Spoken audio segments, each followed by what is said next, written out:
Olá, tem um comentário aqui no canal,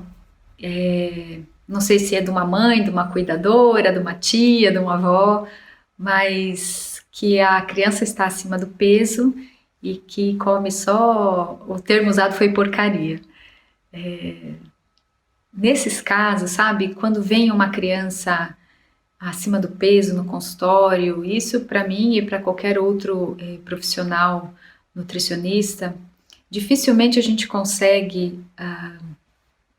fazer a intervenção só na criança. Se a criança está acima do peso, provavelmente a família vai precisar de uma boa reorganização da alimentação. Então, levar uma criança pequena, né, seja uma criança aí na idade pré-escolar ou aí dos seus 10 anos, um pouco mais velha, ou até um adolescente que está passando por essa questão de estar bem acima do peso por erro alimentar, a gente precisa olhar com muito carinho para o contexto familiar, já que se for uma criança mesmo, um adolescente até vai para um supermercado, até vai para algum lugar comprar alguma coisa, normalmente com dinheiro dos pais, né? Se ainda é um adolescente mais aí, não perto dos seus 19, que eventualmente pode estar trabalhando já, mas perto dos seus 13, 12 anos,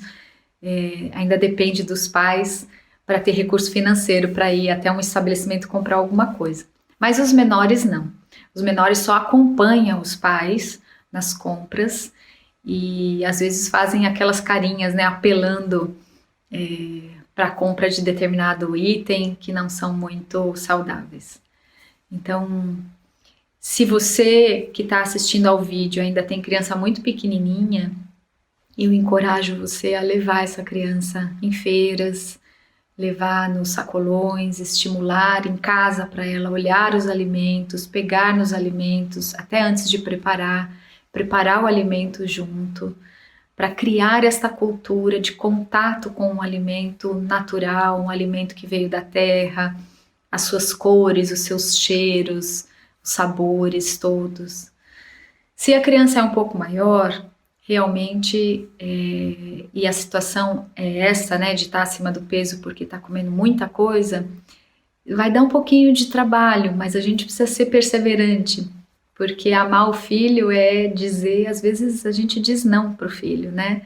mesmo não sendo muito fácil falar. Não, então não ter essas coisas em casa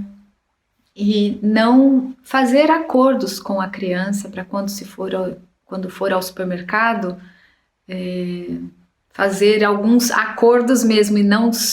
subornos, né? Se você comer isso, eu te dou aquilo de presente. Dá muito trabalho fazer isso, não é uma tarefa fácil, não é uma tarefa simples, mas é algo que vale muito a pena de ser conversado de coração para coração,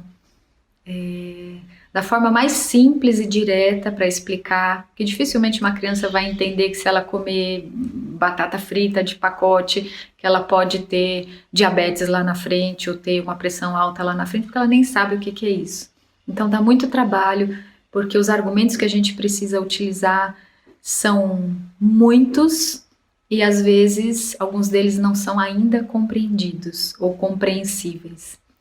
Então eu sugiro, se você tem uma criança e um adolescente lidando com essas questões de peso por erros alimentares, eu convido a família toda a repensar isso com muito carinho, a conversar entre si e ver as concessões que a gente pode fazer dentro da gente, né? Porque se a família toda está precisando de ajuda, tem pedaços dentro de cada um que estão ainda com dificuldade de dar esse passo, de buscar um alimento mais natural, até porque, muito provavelmente, acontece dessas famílias, dessas pessoas não terem tido referências anteriores. Então, a mãe não aprendeu da mãe, que não aprendeu da mãe, e aí vai passando de família para família, de geração para geração, e a gente acaba ouvindo lá na frente, eu tenho colesterol alto, eu tenho triglicérides alto, porque a minha família tem, é familiar, é hereditário. Então, é hereditário por questão de comportamento e não por questão do e não por questão genética. Não necessariamente, né? Pode ser também por questão genética, mas é apenas, às vezes, na grande maioria, por uma questão de hábito alimentar cultural que vai passando de geração para geração. Em algum momento a gente precisa repensar isso, senão a gente vai perpetuar este comportamento, este hábito para as gerações futuras. E a gente já sabe as consequências de tudo isso, né? Então, em prol da saúde, eu convido você a adotar a alimentação mais natural, mais integral, totalmente vegetal. E se você precisar, procure uma ajuda profissional, procure ajuda de algum colega que tenha essa pegada, que sabe conduzir este caminho.